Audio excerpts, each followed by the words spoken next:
semuanya, selamat datang di podcast seputar kehidupan manajemen. Saya Ariel sebagai host. Dan aku Naufal sebagai host juga. Hari ini kita akan super excited karena kita akan bahas topik-topik manajemen yang sering banget muncul nih di dunia perkuliahan, organisasi, ataupun dunia kerja. Untuk hari ini saya akan memiliki teman dari kelas R003 manajemen sebagai bintang tamu yang tak kalah menarik, yaitu silakan perkenalan diri coba. Oke, halo semuanya. Perkenalkan, nama saya Fauzi Alhadi dengan NIM C1B025038. Selanjutnya, Halo, aku Andini Fitri dengan NIM C1B025114. Aku Lamrana dengan Sinaga dengan NIM C1B025126 dan saya Usbari Bila dengan NIM C1B025014. Dan saya Muhammad Ariski dengan NIM C1B025200. Oke, langsung saja kita ke pertanyaan pertama. Untuk pertanyaan pertama untuk Fauzi nih. Kita mulai dari organizing. Aku mau tanya ke Fauzi, bisa jelasin nggak apa itu organizing? Boleh, baik.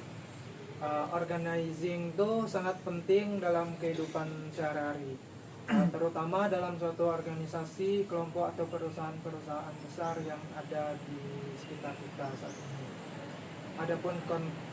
Adapun organizing itu pengorganisasian. Jadi organizing itu mengatur dan mengelompokkan pekerjaan dalam suatu organisasi dan dalam suatu perusahaan-perusahaan besar.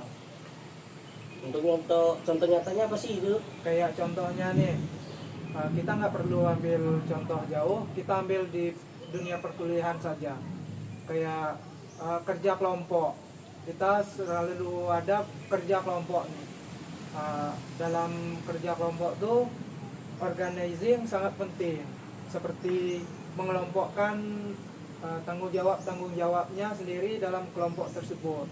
Contohnya ada ketua kelas, ketua kelompok, wakil ketua kelompok, dan pemateri yang lainnya.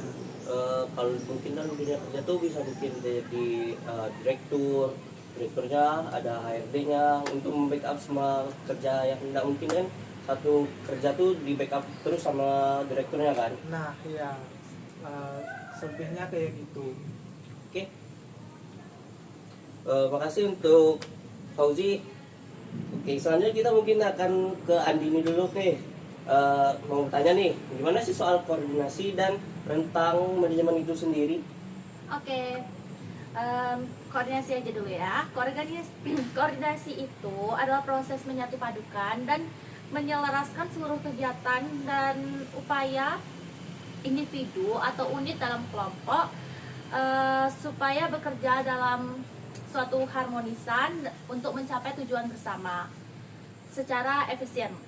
Koordinasi itu biasanya menjadi tugas pemimpin.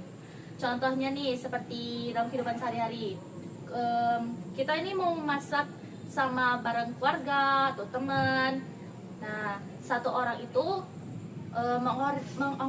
mengkoordinasiin. Nah, jadi kayak misalnya si A ini tugasnya kayak motong sayur. Nah, sedangkan si B masak nasi dan si C nyiapin bumbunya. Nah, itu tuh semuanya supaya selesai tepat waktu dan tidak ada tugas yang terlewat. Sedangkan untuk rentang manajemen atau span of control, itu ukuran berapa banyak bawahan yang bisa diawasin oleh satu manajer. Contohnya, manajer restoran cepat saji mengawasi 15 staff. Nah, versus kepala research atau development yang mengawasi 4 ilmuwan spesialis. Gitu. Berarti kalau untuk yang koordinasi itu kan kalau dalam suatu organisasi adanya seksi keamanan, seksi konsumsi, seksi acara, agar acara tersebut terkoordinasi dengan baik gitu ya? Iya benar, itu supaya acara itu bakal gak berantakan gitu kan ya. Thank you untuk Andini. Kita next ke selanjutnya. Oke, sekarang kita beralih ke Aden. Nah, dan saya punya pertanyaan nih. Kenapa sih delegasi itu sangat penting sekali?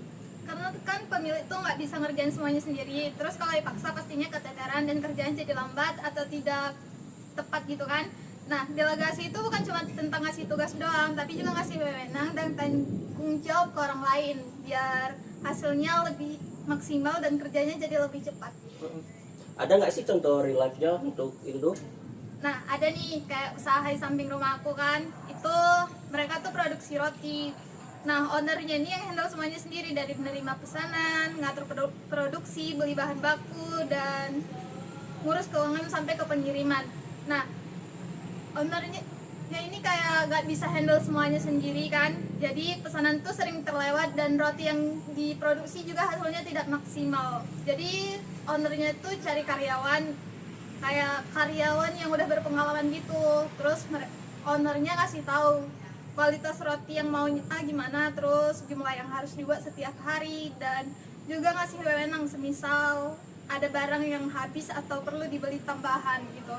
Nah, sekarang ownernya cuma fokus bagian pemasaran dan keuangan, produksi jadi lebih konsisten dan penjualan lebih meningkat akhir-akhir ini. Oke, terima kasih untuk Aden. Oke, next kita lanjut ke Rizky nih. Bagaimana sih favorit banyak orang tuh kan memotivasi? Apa sih motivasi itu sendiri? Tentang motivasi ya. Ya, Motivasi itu adalah dorongan internal atau eksternal yang bikin seseorang mau melakukan sesuatu. Ada berbagai teori, yaitu Maslow, Herzberg, dan N.C. Klein. apa sih contoh kasus yang terbaru untuk saat ini? Contohnya banyak karyawan perusahaan startup yang resign karena low salary dan burnout. Ini sejalan sama teori dua faktor, yaitu Herzberg. Faktor Hegin seperti gaji rendah bikin ketidakpuasan. Sementara faktor motivator seperti penghargaan bisa meningkatkan semangat. Itu makanya beberapa startup sekarang ngasih mental health day dan reward point supaya karyawan tetap bermotivasi. Oh, berarti cuma itu aja ya untuk Iya. contohnya ya. Oke, makasih dari Rizky. Oke, Arif, jelasin dikit dong tentang proses motivasi. Proses motivasi itu dimulai dari kebutuhan, timbul dorongan, lalu tindakan. Lalu kita mengevaluasi hasil kebutuhan terpenuhi atau tidaknya. Siklus ini terus menerus berulang. Untuk contoh di dunia perkuliahan apa sih? Untuk contohnya mahasiswa tingkat akhir nih, mereka butuh lulus, timbul dorongan untuk membuat skripsi, lalu mereka mulai membuatnya, lalu dosen mengevaluasi apakah itu sudah oke atau belum. Kalau belum oke, dia melakukan revisi. Itu siklus memotivasi banget nih. Oh, itu untuk kuliah ya. Ya. Oke, makasih untuk Arif. Oke nih, kita lanjut ke selanjutnya nih. Kembali ke Andi ini nih. Mau nanya sih, apa sih komunikasi itu sendiri? Boleh dijelasin nggak? Boleh dong. Komunikasi itu proses penyampaian pesan dari pengirim ke penerima dengan tujuan dipahami. Tanpa komunikasi, organisasi pasti jadi berantakan. Untuk contoh yang saat ini apa sih? Nah, untuk contohnya, kasus miskom koordinasi di proyek jalan tol Trans Sumatera bulan lalu. Media memberitahukan bahwa progres terlambat karena perintah yang tidak tersampaikan dari pusat ke lapangan. Ini bukti bahwa tanpa komunikasi yang jelas, proyek besar pun bisa gagal timeline.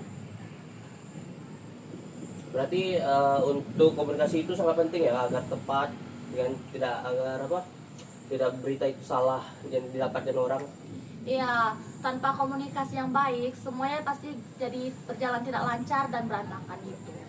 Oke, makasih tuh hari ini. Terakhir nih tentang controlling. Fauzi bisa bantu jelasin nggak? Oke, bisa. Controlling itu berasal dari kata kontrol, di mana kita mengontrol atau mengawasi dan mengevaluasi tentang suatu kegiatan itu dalam organisasi atau perusahaan-perusahaan yang ada di sekitar. Kayak untuk memastikan semuanya berjalan dengan lancar. Gitu. Untuk contoh nyatanya ada nggak sih? Contoh nyatanya kita bisa mengambil dari pasar. Kayak pasar itu harus ada controllingnya, harus ada mengontrolnya. Seperti tiap tahun sebelum Lebaran nih, pemerintah harus tetap controlling, mengawasi dalam suatu pasar. Seperti kan setiap Lebaran tuh harga bahan pokok nih selalu naik drastis. Contohnya saja cabai bisa sekitar 200.000 per kilo. Jadi dengan adanya controlling, pemerintah bisa mengawasi, bisa melihat dengan stok dan harga yang terjangkau oleh masyarakat gitu. Wah, pembahasan kali ini gila banget ya. Bener nih, mulai dari organizing sampai controlling, semuanya itu nyambung ke kehidupan kita sehari-hari. Terima kasih buat Fauzi, Andini, Aden, Rustum, dan Ariski karena telah sharing pengalaman yang keren banget. Ya nih, kalian keren banget pada hari ini nih. Mungkin itu saja dari saya. Kita jumpa di episode berikutnya dari podcast Seputar Manajemen.